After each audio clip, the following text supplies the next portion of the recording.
यवतमाळ विधान परिषद निवडणुकीत सत्ताधारी महायुतीतील भाजप शिवसेनेत उमेदवारीसाठी रस्सीखेच सुरू झाली आहे।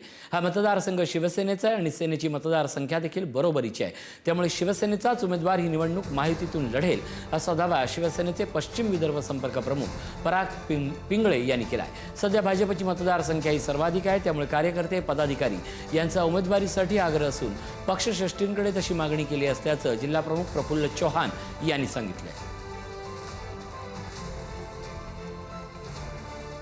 शिवसेनेची स्टँडिंग सीट असल्यामुळे या जागेवर शिवसेनेचा दावा असणं साहजिक आहे आणि आज जिल्ह्यामध्ये ज्या पद्धतीची शिवसेनेची वाटचाल चालू आहे, ज्या पद्धतीचे शिवसेनेचे नगरसेवक आहेत, त्या अनुषंगाने देखील शिवसेनेचा दावा मजबूत आहे। अर्थात या सर्व बाबतीत निर्णय हे महायुतीचे जे सर्व नेते आहेत, आमचे मुख्य नेते एकनाथरावजी शिंदे साहेब आहेत आणि महायुतीचे सर्व नेते बसून हे सर्व निर्णय घेणार आहेत। आता जी मतदार यादी फायनल करण्यात आली आहे त्या मतदार यादीमध्ये भारतीय जनता पार्टीचे मतं जास्त आहेत, नगरसेवक जास्त आहेत, त्यामुळे स्वाभाविक या मतदारसंघावर भारतीय जनता पार्टीचा नैसर्गिक हक्क आहे आणि तो आमचा अधिकारी आहे।